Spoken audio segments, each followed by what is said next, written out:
We are at the National Chicken Council annual meeting in Washington, D.C., speaking with Mike Helgeson, CEO of the GNP Company.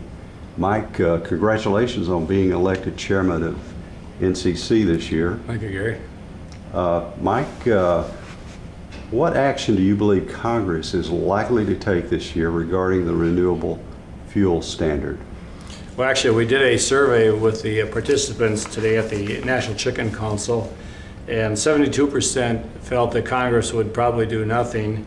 26% felt they would potentially reduce the RFS, and 2% the ones who were optimistic that it would be repealed. But I think it kind of reflects that the challenges of actually making any changes to the RFS at this point.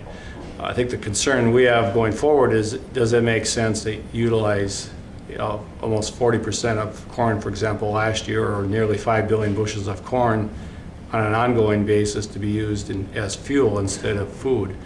From a humanitarian standpoint, we need to double food production by 2050, and we have limited resources in order to do it.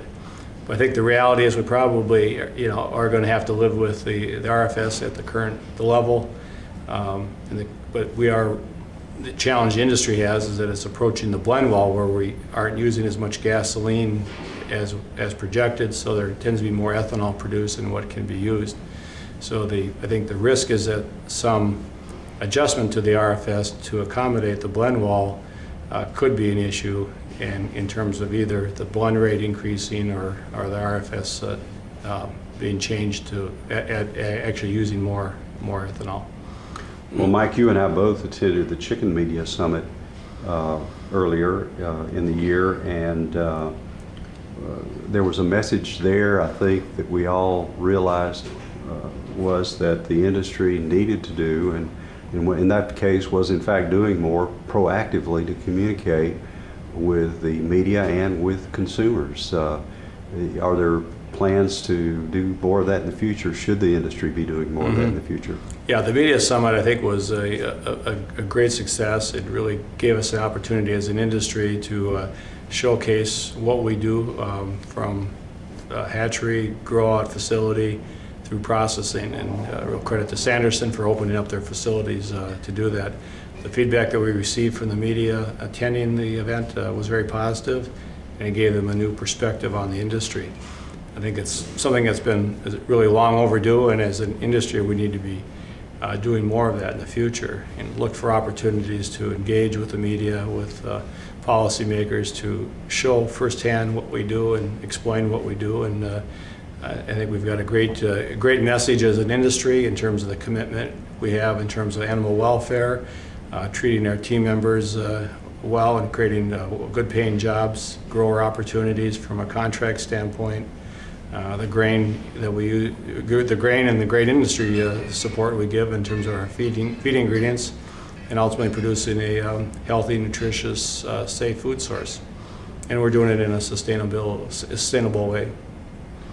Looking 5 years in the future, where will chicken, beef, and pork be in terms of competitiveness and consumption?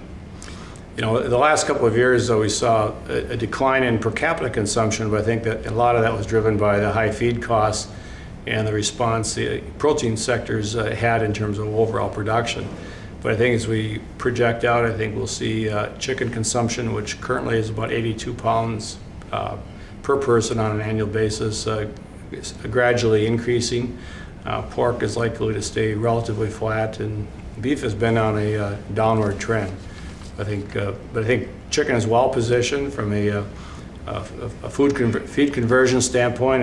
It's less than 2 pounds of feed per 1 pound of meat, and that's better than the other proteins. And on a global basis, chicken still remains a protein of choice as well. And I think continued opportunities from an export side are also as positive outlook for the industry. Well, I know one of the panelists today in today's NCC session said that next year looks good. Would you concur with that?